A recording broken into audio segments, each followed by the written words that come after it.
23 taong pagkakaisa, sama-samang pagkilos tungo sa liwanag ng kaunlaran at kapayapaan sa Sultan Mastura. Ang PPP Story sa report.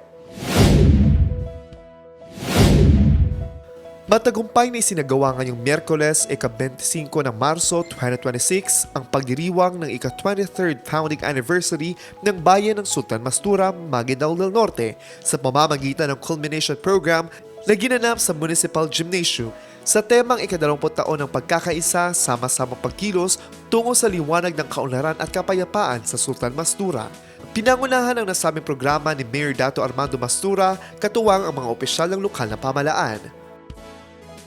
Ang ating progreso ay resulta ng ating sama-samang pagsisikap at matibay na pangako para sa sinasabing good governance.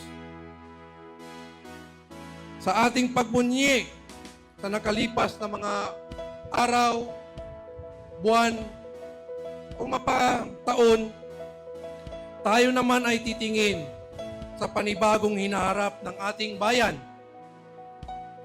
ng punong-puno ng pag-asa at biyaya, inshallah.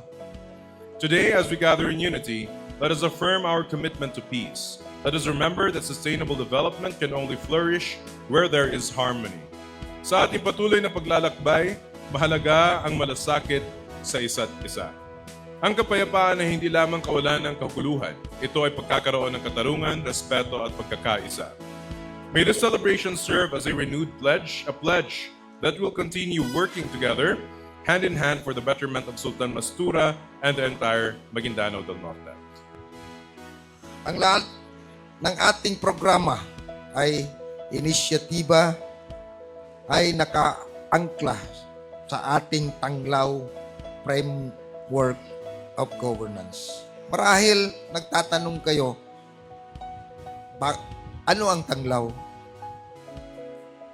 Tanglaw ay, kung alam ninyo yun, ito ay Tagalog ng torch.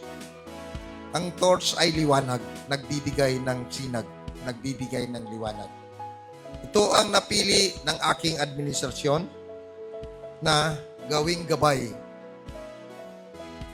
tungo sa isang transparent, maunlad, inklusibo at matatag na pamamahala. Marcus Uy, iMinds Philippines.